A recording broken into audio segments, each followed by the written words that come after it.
نازم بۆ ئێستا چۆنە گوێزبین بۆ کچان خاڵکوتان دیسانی بۆ کچان یعنی پرۆسسێکە پەیوەندە بە ئامادەیی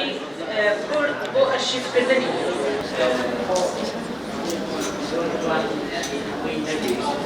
بەنا بۆ زیادە میتۆدێکەوە لەناو کارەکانی مندا دیاردەناسی هەیە ڕخنەی ئەدەبی هەیە ڕخنەی تەنوشیکاری هەیە ئەگەڕێمەوە بۆ مێژوو ئەچمە ناو فەلسەفە کارینێکم هەیە ناوی مرۆڤە ئەم مرۆڤە بە ئەنواعی شێوە دەرەکەوێت لە نێو کۆمەلگا و ژینگەی کە خۆی داژی بۆیە ناکرێت یەک هۆکار بکەم بە هۆکاری ڕەسەن یا یەک ژینگە بۆ ئەوەی ئەم مرۆڤە کە ڕەفتارەکانی تێبکەم لە شێوازی ژیانکردی تێبکەم مادام ئەم مرۆڤە لە چەندین ژینگەی جیاوازەوە و لە چەندین کاریگەریەوە کاریگەری وەرەگرێت کەواتە ئێمە بێت هەتا پێمان دەکرێت ئەو ڕوانگانەی بۆ توێژینەوە لە ئینسان بەکارهێنێت. سێکسیزم لە زمانە سە زمانی عەرەبی و زمانی فەڕەنسی ئەوترێ زمانێکی سێکسیستە لەبەرچی بۆ هەموو شتێ نێرینە و بێینەمان هەیە تەنانەت ئەوانەشی بێگیانش سە لە زمانی فەڕەنسی من باسی کرد ئەڵێم یا هەر ئەو گۆبارەت ئەو ڕۆژنامەت باس کردای کە خۆت سەرنووسەری بووی یا هیچت باز نەکردای یعنی نەزمانی توریانەی کە لەنێو ئەو کۆمەلگایەدا و لەو کاتەدا باو دەرەنجامی کۆتایی ڕەنگێ ئەوە بێت تأنيت لقرص الشمس عيب ولا التفكير فخر للهلال أو فرمود اعتبار باعتباطية تنالت ناونانا مەسەلەی خۆنداڕکردن یا ئەوەی پێچانەوە کە جاران بێشکە هەبوو تەوەن پێش بێشکە زۆر کەمتر خەتەنەی فێرعەونی پیسترین جۆری خەتەنەکردنە کە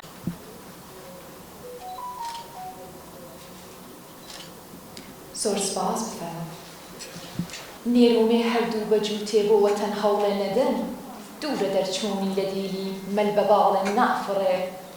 هەوڵی ڕاستی هەردوو لە ئامانجی میلەت سەر ئەخا چونکە معلومە بە یەک دەست چەپڵە قەدی نادرێ بەڕێزان ئێستش کاتی پێشکەشکردن و دەستپێکردنی پانەلەکانە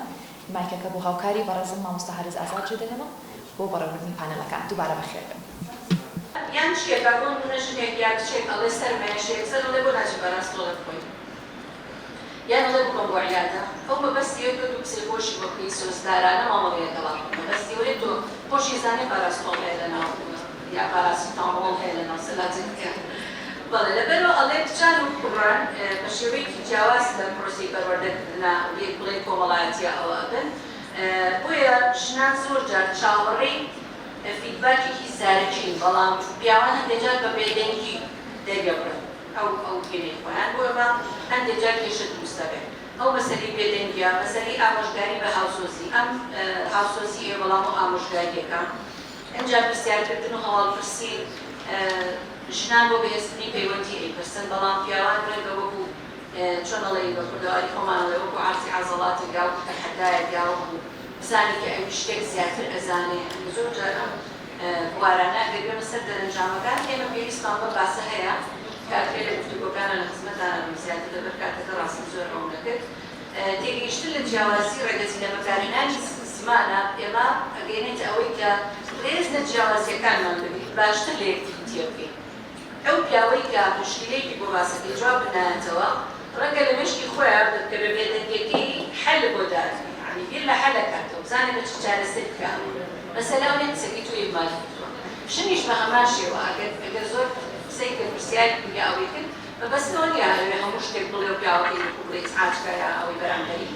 بۆیە دانان و ڕێزگرتن لە ئاماژە جیاوازەکانی گفتوگۆ بۆ باشکردنی پەیوەندیەکانە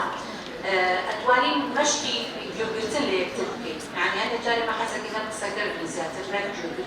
گوێگرتنیش زۆر گرنگە هیچی لە قسەکردن کەمتر نییە بۆیە بتوانین فیدباکێکی باش بە بەرامبەر بینەوە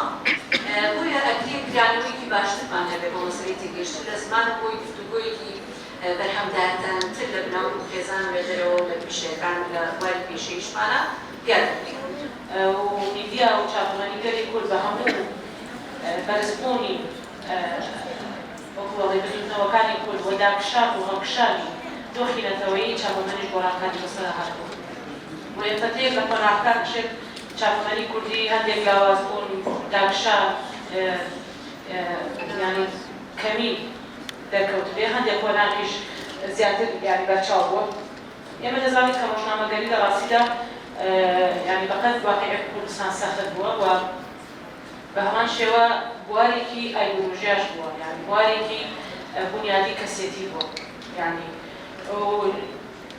کەسی ڕۆژنامەگەر یاخود کارەکتەری ڕۆژنامەگەر لەناو مێژووی چاپەمەنی کوردیدا دەبێت ئیدراکی یان درکی وردی بە ئەو زانینانە کە دەبێت کە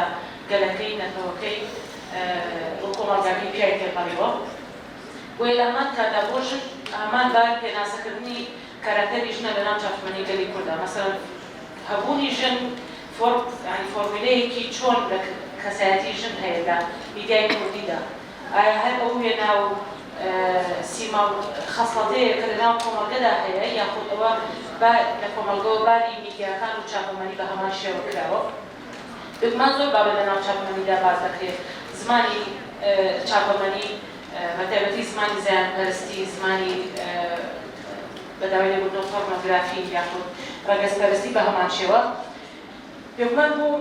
ژنی کورد زۆر گرنگ بووە ئەوەی کە چۆن لە میدیای چاپەمەنیدا کار دەکات. ئایا تەنیا قسە لەسەر دەرئەنجامی بیرکردنەوەی کۆمەڵگە و زیهنیەتەکان کاری کردووە یاخود سەربەخۆییەکی یان ئۆتۆنۆمیەکی لەناو میدیادا هەبووە؟ ئایا تەنیا لەناو بابەتە سۆفت و نەرمەکاندا بابەتی کولتور، فەرهەنگ، کۆمەڵایەتی بنیادی کۆمەڵایەتی کاری کردووە یاخود خۆی لە قەرەی سیاسەت و ئابووری و سەربازی و ئەسکەری داوە؟ بە هەمان شێوە ئایا لە ناو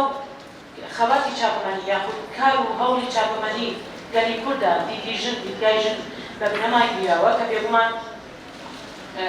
ینی ئەو مێژوو پێمان دەڵێت نەبوونی ناوەکانی ژن لە ئەدەب لە نووسین لە بڵاوکراوە پێمان دەڵێت کە ناوی ژن بەرچاونی ینی مێژوویەکی لە نووساوی ژنمان لە هەموو بوارەکاندا هەیە. و پاشخانی واقعێکی میدیاییش هەیە لە باشووری کوردستان بەتایبەتی لە هەرێمی کوردستان کە لەسەر عەقڵیەتێکی باڵادەستی پیاوانە بنیاد کراوە. یعنی بە هەمان شێوە بۆیە ئەوە بەتایبەتی دواتر هەندێک ئامار هەیە ئاماژەی پێ دەکەم کە چۆن ڕەنگی داوەتەوە لە دەستەی وەشانی میدیاکانە بۆ جیهانیش بێگومان بەتایبەتی لە کوردستانە. بۆیە بۆ بە تخمێکی بنەڕەتی لە نەریتی چاپەمەنی گەلی کوردەوە یان باڵادەستی پیا و هێڵی وەشان استراتیژی کەناڵ و بڵاوکراوە و هەموو وەشانی چاپەمەنی گەلی کورد کاریگەری هەبووە. و ئێمە دەزانین کە چاپەمەنی ڕۆژنامەگەری تەنیا خولی کارکتەری ینی ڕۆژنامەگەرەکە نییە بەڵکو کۆمەڵێک هارەی یانی پەیوەندی دروست دەکات یاخود لینکی پەیوەندی لەگەڵ خوێنەر لەگەڵ بیسەر لەگەڵ خوێنەر دروست دەکات. بۆیە ڕاستەوخۆ دیدگای یاخود وێنای چاپەمەنی تعبیری کرێ لە کۆمەڵگە هەر ساسۆرێک هەبوو بێ هەر ئازادیەک هەبوو بێ ئەوەندە کۆمەڵگەی بەرەو پێش بردووە یاخود بەرەو دوای بردووە. لێرەدا هەندێک مێژووی چاپەمەنی باس دەکەم هەوڵ دەدەم بە کوردی باسی بکەم چونکە پێما بێ ئێوەی بەڕێزیش هەندێک ینی سەرکاتە بەسەر بابەتە هەیە. ڕۆژنامەگەری کوردی لە سەدای سەدەی 21 کۆتایی سەدەی ڕابردوو پێکمان دەست پێ دەکات. لەو کاتەدا یان دەزانین کە تەکنۆلۆژیا بوونی نەبووە بۆیە ینی باشترین ڕێگەی گەیاندنی فیکر ئایدیاکان چاپە گەیاندن بووە دەستی بووە بۆی بەڕێگەی چاپ بووە. بەتایبەتی ڕۆژنامەی کوردستان لە ساڵی 1970 ڕۆژی کورد 1930 ڕۆڵی گەرینگیان هەبوو لە هەندێک خاڵی سەرەتاییدا و بەڵاو گرنگ ڕێخستن و هەمانگی لە نێوان بەشەکانی کوردستان بە هەمان شێوە بڵاوکردنەوەی بیرۆکەکانی شۆڕش و بەرگری خۆی لەناو گەلی کوردە و دەرخستنی داخوازی و دیدگای مرۆڤی کورد تایپی کورد بە هەمان شێوە بۆ ئەمەش بێگومان تووشی ڕێگری ئاسەنگی بۆتەوە. بۆیە بەشێکی دیاری چاپەمەنی گەلی کورد ناچار بۆ لە دەرەوەی خاکی کوردستان بڵاوکرێتەوە. مەسەڵەن ئیستانبوڵ، قاهیرە، پاریس ئەمانە وێستگەی بەشێکی چاپەمەنی گەلی کورد بووە. ئەوەی کە ئێستا لێرەدا یعنی بەشێکی دیاری دواتر کە ئاماژەی پێەکەم ژنە لەناو چاپەمەنی یاخود لەناو مێژووی ڕۆژنامەگەری کوردە ئەزموونی ژن لەناو ڕۆژنامەگەری کوردیدا پێگومان لە یعنی بۆ ئەوەی کە ئەمڕۆ ئێمە ئاماژەی پێ دەکەین و دەستکەوتی بەرچاو لەناو چاپەمەنی کورددا هەیە قۆناغێکی دژواری تێگەڕاندووە یعنی هەم لە سانسۆری ناو کۆمەڵگە نەریتەکان بە هەمان شێوە ئەو هەمیشە ئەو دەسەڵاتی کە لەسەر خاکی کوردستان کاری کردووە سیاست و ئاراستەی دیدگای کۆمەڵگە یاخود وەکو دەڵێن هۆشمەندی ئاڵگەی مرۆڤی ئاراستە کردووە کاریگەری هەوە لەسەر کارکتەریشنیش بە هەمان شێوە